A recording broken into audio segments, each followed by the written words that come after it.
إلا بالله العلي العظيم.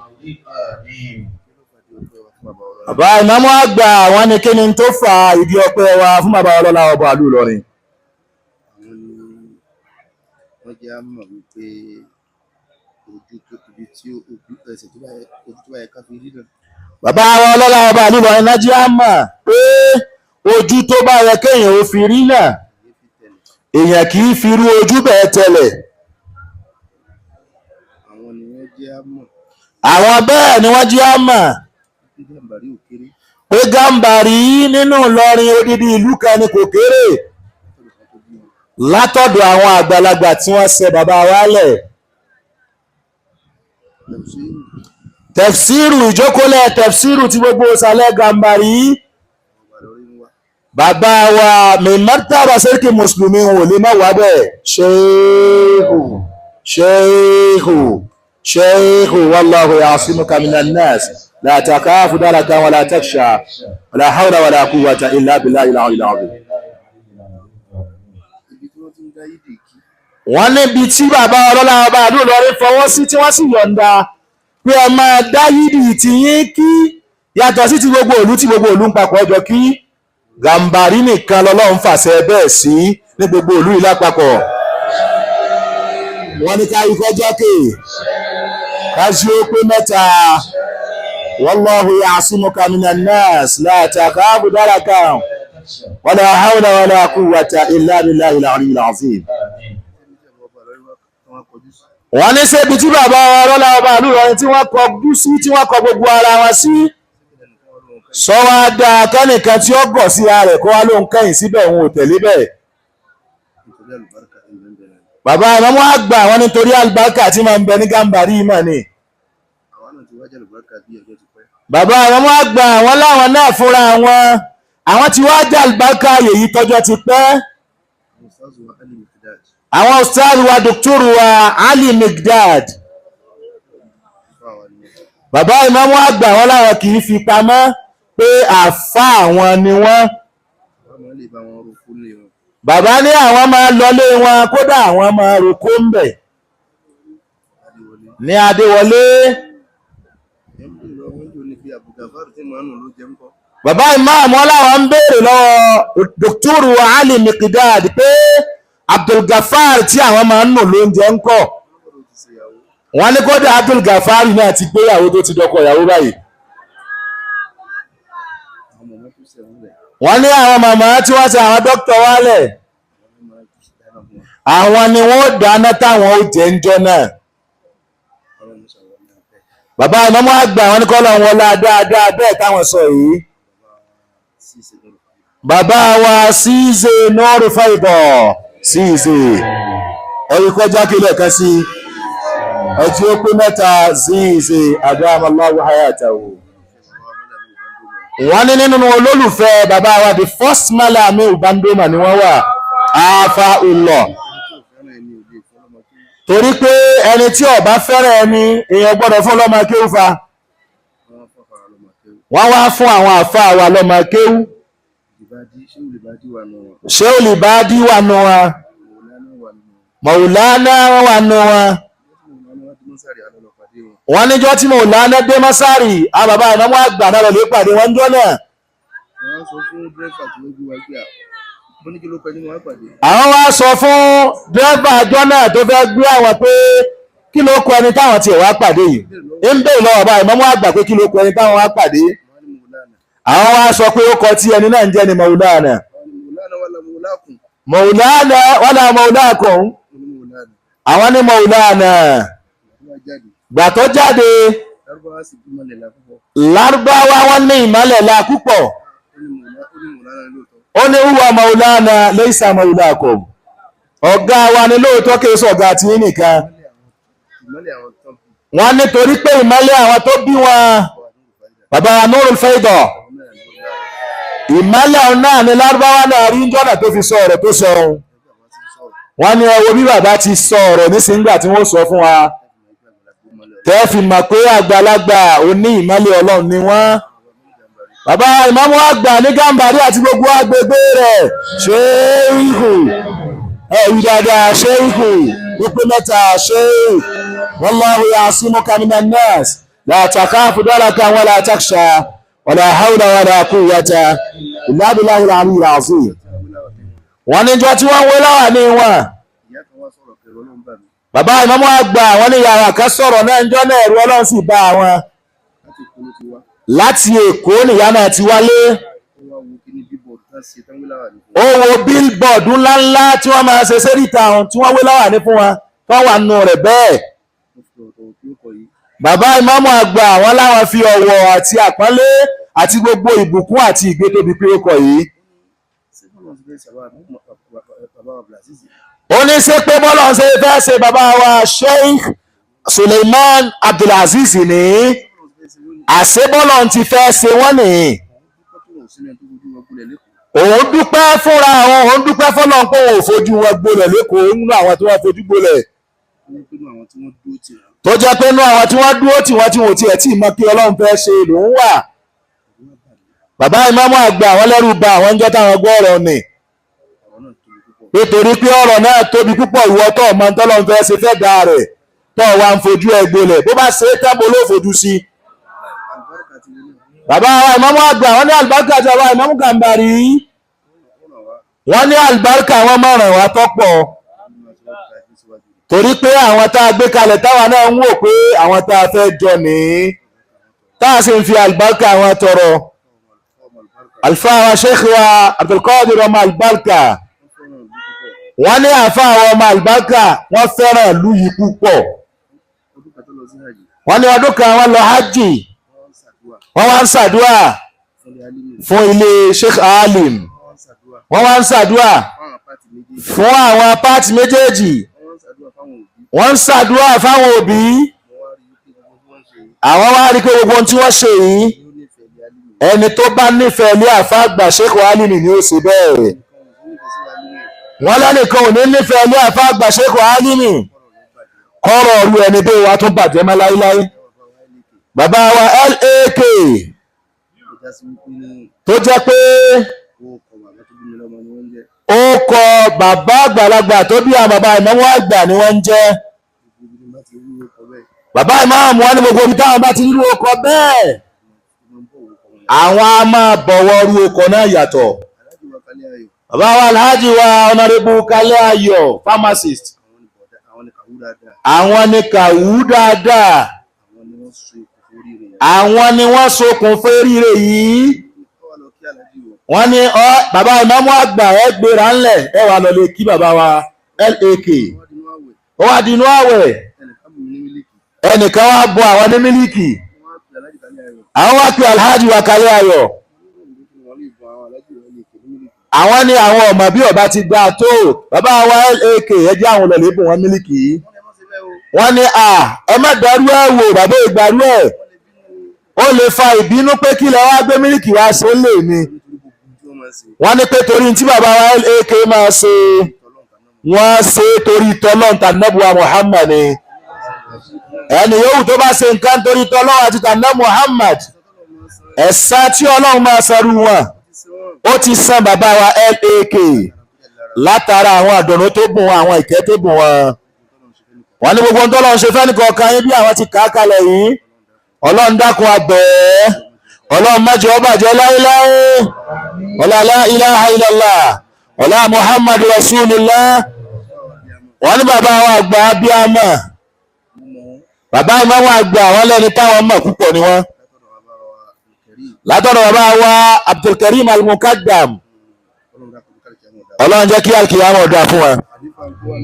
khalifa tó wà ń bẹ lónìí alfa wa Sayyidi wọ́n láwọn jọ gbé pẹ̀lú wọn lè bàbá àmùdírù ni àfa àwọn àgbà amúrágádì ìmáàmù maraba ọmọ wọn Abdulrasheed Tamola ní Masari báwọn ti kó ogun amára nu Al-Gambari Gambari tá wà ń bẹ̀ yìí bàbá ìmáàmù àgbà ní ilé àwọn ní Gambari òwò ìgbọ́lọ̀ tóbi. wọ́n ní kò síbi tí àwọn wọ̀ nínú ilé Gambari yìí táwọn yọ sí mẹ́.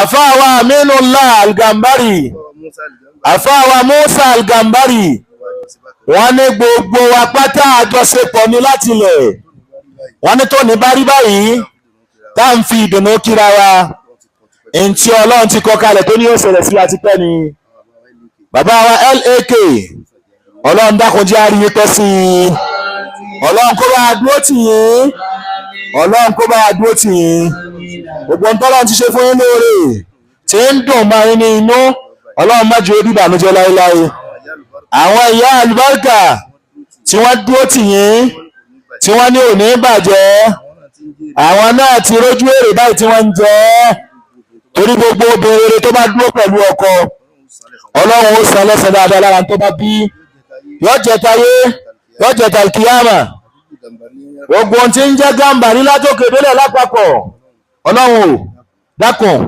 nínú ọlá rẹ atọ́lá rẹ gbogbo ohun tó ti tóbi ń gàmbà rí báyìí Ọlọ́run má jẹ́ wálẹ̀ mọ́ láéláé la hawla wala quwwata illa billahil aliyyil azim la hawla wala quwwata illa billahil aliyyil azim.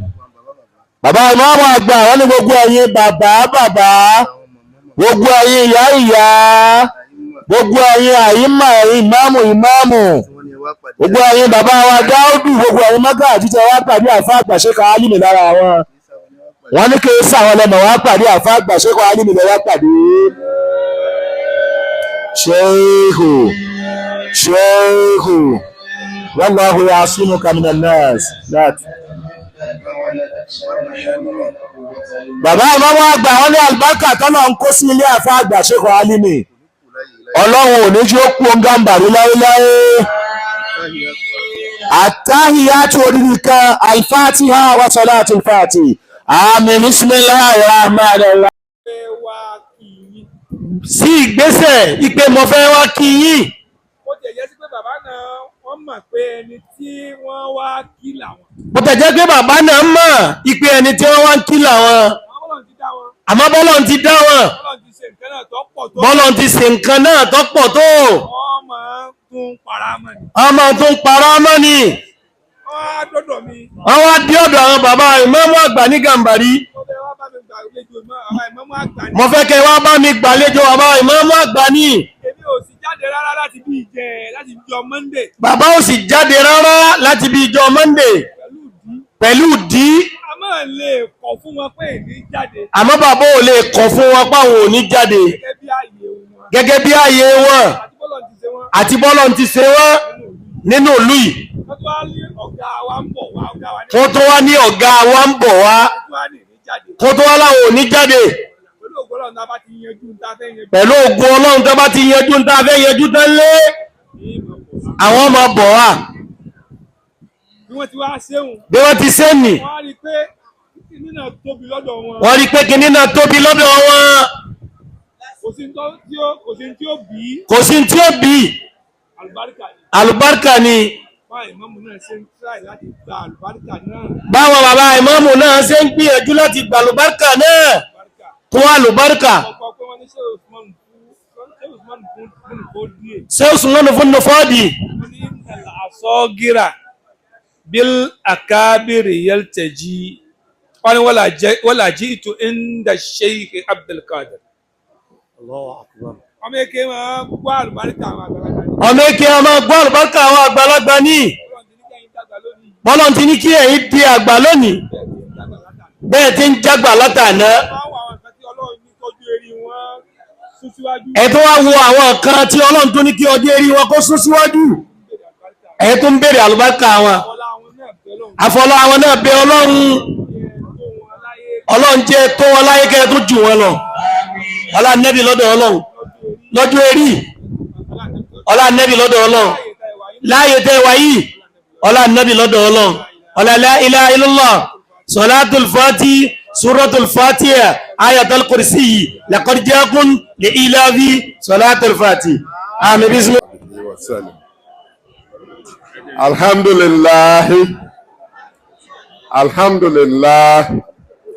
Alhamdulillah Rabbil Alamin. Ọpẹ́ tí a dú fórí ara wa ni lẹ́ẹ̀kan sí alhamdulillah.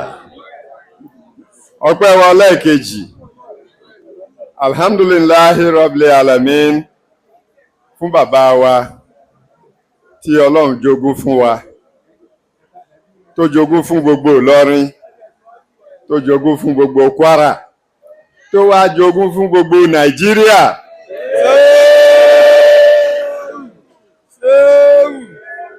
Wàláwù yásímúká. Oríire ọba Ìlọrin òun ni tajókòó fún lónìí, nítorí pé a ti yan ìmáàmù nílọrin. Èmi ò tí ì rí níwọ̀nba àgbàtà délé ayé yìí ni o. Èyí tí a yàn ńlọrin tí gbogbo ayé sì tẹ́wọ́ gbà, àtọkùnrin àtobìnrin àtọmọdé àtàgbàlagbà àtonílé àtàlejò tó bí wọ́n ṣe gba tòní yìí. A dúpẹ́ fọ́lọ́run. Abá bàbá wa olúwa wa ọba Ìlọrin, abá wọn dúpẹ́ fọ́lọ́run. Ọlọ́run tó ṣamọ̀nà wọn tí wọ́n fi yanrú èyí, Ọlọ́run o, Ọlọ́run o, Ọlọ́run o, irú ẹ̀ èyí tó jù bẹ́ẹ̀ lọ má ṣàjogún ẹ̀ fún wọn. Bàbá wa tòní, Chief Imam wa tòní, Imam àgbà wa tòní, abá yín dúpẹ́ fọ́lọ́run. Àtúnbá yín dúpẹ́ fọ́lọ́run. Àtúnbá yín dúpẹ́ fọ́lọ́run. Mímọ̀ ṣe yín kọ́ o, mímọ̀ ṣe yín kọ́ o, ìmọ̀ yín kọ́ o, ìwà yín kọ́ o. Ọlọ́run ni o, Ọlọ́run ni o, Ọlọ́run ni o. Ẹ gbà wípé Ọlọ́run ló ṣe é o, Ọlọ́run ló ṣe é o, Ọlọ́run ló ṣe é o. Àmọ́ ẹ má gbàgbé o, wípé àwọn kan Ọlọ́run fi ṣe sábàbí o. Ẹ má gbàgbé o, wípé àwọn kan Ọlọ́run fi ṣe sábàbí tẹ́ fi débi tẹ́ dé yìí o. Ó bẹ̀rẹ̀ lórí àwọn tó bí yín. Bí wọ́n bá bí yín bò lẹ́sẹ̀ dìmọ́m lónìí. Tó fi dórí àwọn tán tọ́ yín tí wọ́n wò yín. Bí wọ́n bá tọ́ yín kí wọ́n wò yín bò lẹ́sẹ̀ dùn rí tó bẹ́ ṣe dùn rí lónìí. Bó ní mọ́mọ́ ó ṣe tọ́ sí yín lónìí. Ẹ má gbàgbé o. Pé ńgbà tẹ́ ẹ̀ tí ì di nǹkan kan yìí pẹ̀lú àwọn kan ni o. Ẹ má gbàgbé wọn o. Ẹ má gbàgbé wọn o. Ẹ má lẹ ti di nǹkan tó kẹ́ gbàgbé àwọn tí ẹjọ́ ń ṣe ńgbà tẹ́ ẹ̀ tí ì di nǹkan kan o. Ọlọ́run ó ṣamọ̀nà yín o. Ọlọ́run ó ṣamọ̀nà yín o. Ọlọ́run ó jẹ́ ẹrú rẹ o. Ọlọ́run ó jẹ́ ẹ̀sọ́ rẹ o. Ẹ wá ní tí ì sọ. Kódà àtọrọ pé kẹ́ sọ lójú irú wa yìí. Àwọn òtọrọ pé kẹ́ sọ lójú irú wa yìí. Àwọn bàbá wọn bá jẹ́ta Ọlọ́run bá fọ̀rùn kẹ́ wọn ṣéèrù aláwọ̀ yasumuka nanas. Ńgbà tí wọ́n ń wé láwà ní ẹni tí ẹ gbapò fún, wọ́n sọ̀rọ̀ kan jọ náà, wọ́n ní ti ẹ̀yìn ní kọ́lọ́run ó ṣe láṣemọ fáwọn o. Ọlọ́run má jẹ́ àwọn tún wé láwà ní Chief Imam fẹ́lòmíì mọ́ o àfiwọ́ yìí. Ọlọ́run wá gbà bẹ́ẹ̀, ẹ wá wòye ọdún tí wọ́n lò lórí ẹ̀. Bọ́lọ́run ṣe gba tiwọn jọ náà, Ọlọ́run má ṣe àgbà tiwa náà lónìí. Bọ́lọ́run ṣe gba tiwọn jọ náà, Ọlọ́run má ṣe àgbà tiwa lónìí. Imam wa Imam Gàmbàrí, abá yín dúpẹ́ fọ́lọ́run, abá yín dúpẹ́ fọ́lọ́run, abá yín dúpẹ́ fọ́lọ́run. Ọpẹ́ ìdùnnú lọ́lọ́run máa fún wa dú, ọpẹ́ ìdùnnú lọ́lọ́run fún yín dú jálẹ̀. Ẹ̀yin náà ṣẹ̀ṣẹ̀ bẹ̀rẹ̀ ní o, ẹ ṣẹ̀ṣẹ̀ bẹ̀rẹ̀ ní o. Ọlọ́run ó jẹ́ ẹ lò àyè yìí pẹ́, ẹ lò ó pẹ́, ẹ lò ó pẹ́, ẹ sì lò bẹ́ẹ̀ kalẹ̀. Pẹ̀lú ògo Ọlọ́run ó ti yẹ yín o, Ọlọ́run ó jọ máa yẹ yín jù bẹ́ẹ̀ lọ. Bó ṣe yẹ yín tó lónìí, Ọlọ́run ó jọ la ó yẹ yín jù bẹ́ẹ̀ lọ. Ẹ ò kò wá ní mọ lórí yín, ó bẹ̀rẹ̀ lórí yín nu o. Àwọn ọmọ yín, àrọmọdọ́mọ yín, bó ṣe yẹ yín, Ọlọ́run ó jẹ ẹyẹ gbogbo wọn jù bẹ́ẹ̀ lọ. Gbogbo ẹ̀yin tí ẹ wá bá wa ṣe iyì fàṣeyì fún, àwọn ni wọ́n ń gbàlejò, àwa kọ́ la gbàlejò. Gbogbo wa yìí o, àwa ṣe yìí fún Ìmáàmù Gàmbàrí lónìí ni, fún àlejò tí Ọlọ́run ní kí wọ́n gbà. Gbogbo yín tẹ́ fi ti yín lẹ̀ wá gbọ́ tiwa, Ọlọ́run ó bá kálukú gbọ́ tiẹ̀. Àbámọ̀ bú bó ti wò ó kéré mọ́, Ọlọ́run ní fi kán ẹnì kankan nú wá o. Bó ṣe dáa fún wa tó, Ọlọ́run jọ máa dáa jù bẹ́ẹ̀ lọ ní o. Ọlọ́run ó wọlá ọjọ́ òní, ìwòye àná bóyá òjò ń rọ̀, omi inú ń kọ wá, ìpè bóòlò ni ó ṣe rí, ẹ wá wò bó ṣe rí, alhamdulillah. Bó ní ṣe rí tó dùn mọ́ wa yìí, gbogbo ẹnìkọ̀ọ̀kan wa ìdùnnú lọ́lọ́run ó jẹ́ a máa bá pàdé. Chief Imam, alhamdulillahi lẹ́ẹ̀kan sí, abáyín dúpẹ́ fọ́lọ́run o, abáyín dúpẹ́ fọ́lọ́run o, ẹ̀yin náà ẹ wo bó ṣe yẹ yín tó, ẹ̀yin náà ẹ wò ó, ṣé ẹ̀yin náà rí báyìí bí ó ṣe yẹ yín kalẹ̀ nù. Ọlá subhana rabbika rabbil izzati amma yasifuna wa salamun alal mursalin.